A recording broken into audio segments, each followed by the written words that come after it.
আমি একটি অনুষ্ঠানে ডিপজল ভাইকে ঘিরে কথা বলছিলাম, উনি মাইন্ড করছে। এরপরে ওনার সাকিব আমার অনেক আগের ক্লোজ ফ্রেন্ড। শরীফুল রাজের ৩টা ছবি মুক্তি পেল, একটা ছবিও দাঁড়ালো না। অ্যাপ্লাই করতেছে জায়েদ খান, সাকিব আল হাসানের সাথে বিজ্ঞাপন করে, অস্ট্রেলিয়াতে নুসরাত ফারিয়ার হাত ধরে ঘুরে বেড়ায়।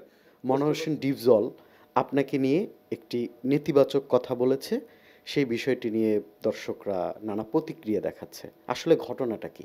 ডিপজল ভাই কোন আমলে কোন কথা কিসের প্রেক্ষিতে বলছে, সেটার ঘটনার পরে কত ঘটনা ঘটে গেছে, কতবার কথা হইছে, এটা কিন্তু মানুষ জানে না। এটা আমি ক্লিয়ার করছি। কাজেই হচ্ছে যে যেই সময় আমি একটি অনুষ্ঠানে ডিপজল ভাইকে ঘিরে কথা বলছিলাম, উনি মাইন্ড করছে। এরপরে ওনার এই সাথে আমার সম্পর্ক ভালো হয়েছে, ওনার ইলেকশনের সময় ওনার সাথে আমার কথা হয়েছে এবং টেলিফোনে উনি আমাকে বলছে, জয় আজকের থেকে আমরা দুই ভাই মিলে গেলাম, আমাদের আর কোনো সমস্যা নেই, একসাথে পথ চলবো।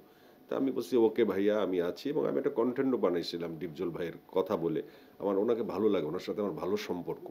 তো এইটা আসলে সাময়িক আগের একটা ভিডিও এখন আবার আপলোড হচ্ছে, যে কারণে এটা নিয়ে মানুষ কমেন্টস করতেছে। সোশ্যাল মিডিয়ার এই ধরনের ধরেন উৎপাতগুলো মাঝে মাঝে হয়, আবার কেটে যায়। বাস্তব ঘটনার সাথে সোশ্যাল মিডিয়ার অনেক কিছুরই অনেক অমিল, আমি বলবো 90% অমিল।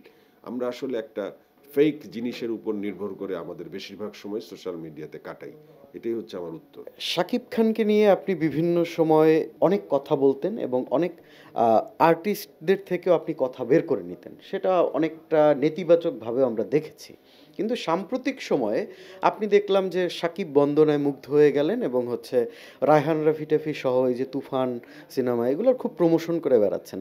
আসলে ব্যাপারটা কি, এটা কি আপনি কন্টেন্ট সেন্স অফ হিউমারে নিচ্ছেন, না আপনাদের মধ্যে দূরত্বটা ঘুচিয়ে ফেলেছেন, কোনটা? আমার সাথে ব্যক্তি সম্পর্কের সাথে ফেসবুকের কথার কোনো মিল নেই। সাকিব আমার অনেক আগের ক্লোজ ফ্রেন্ড, আমরা বহু ভালো সম্পর্ক আমাদের।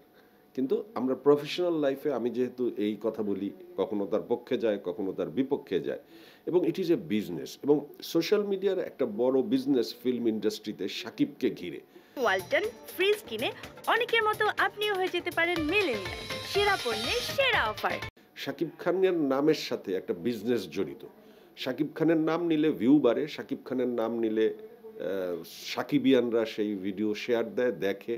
এটার একটা কিন্তু বিজনেস পলিসি আছে, যে কারণে দেখবেন অনেকেই বুঝে গেছে।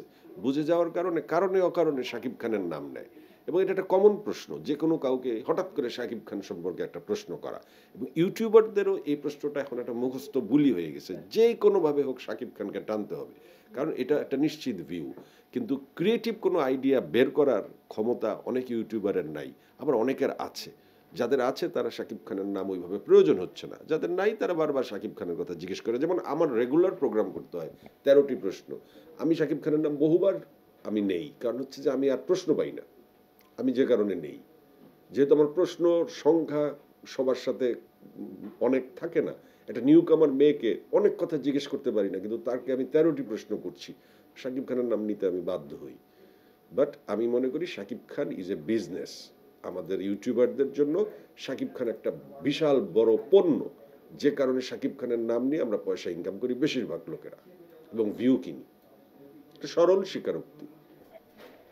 শাকিব খান এবং সাকিবিয়ানদের দাপটে কিন্তু আপনার মতো যারা গুণী অভিনেতা, একসময় নায়ক হিসেবে কাজ করছেন, এরকম অনেক নায়ক পিছিয়ে পড়েছে, যেটা আমরা বিভিন্নভাবে সোশ্যাল মিডিয়াতে শুনেছি।